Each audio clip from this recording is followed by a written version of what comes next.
direkta. Yung iba, narito sa ilalim, di sa lugar na to. Hanapin nyo to. Naubusan kayo ng krudo, tanggalin nyo lang yung tornilyong to. Dito ang pump. Pag lumabas na yung krudo, dito ang sunod na pag-blade. Ito.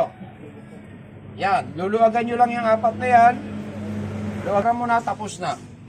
Ganun lang kabilis mag-blade ng rotary. Tawag nating, mamaya ikot lang yung iba dito mamaya. Yung injection pump na rotary. Ito yan ha. Hindi kagaya ng pinag-aralan nating inline. Nakita nyo? Nasa kanyang wire at tubo. Nandito na sa puwit. Wala na sa ibabaw. Pagka ikaw ay naubusan ng crude at rotary, buksan mo lang ito, takpan ng daliri, pump. Pag may lumabas ng crudo, isara at luagan itong injector. Ito na, ito na. Yes, sir. Apat na yan. Luwagan nyo yung apat na yan, then start.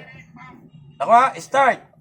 Pagka lumabas na yung crudo, isara na at tapos na pag-blade, pag-rotary.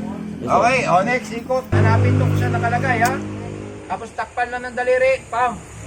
Pag may lumabas ng crudo, isara. Tapos buksan yung injector. Apat. Kung apat yan, kung lima ha, bubuksan.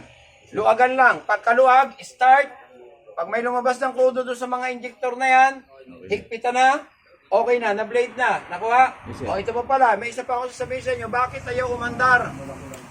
May ikot ulit yung iba tropa. Ito pala. Bakit ayaw umandar? Samantalang may crudo. Gumagana yung glow plug. Ito to, heater plug, glow plug. Yan o, tingnan nyo. Yan mga yan, minsan ay, yan o, may wire o. May connection yan ha, yung glow plug na yan. Pag may punting dalawa, isa yan, hard starting na yan. Sa umaga, hindi na halos umaandar yan.